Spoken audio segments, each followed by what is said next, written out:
Hi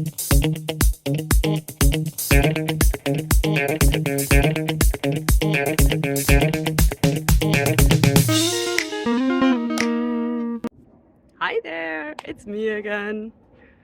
So you all probably recognize the plant that's behind me, right? So the question today is, what will happen if I touch it?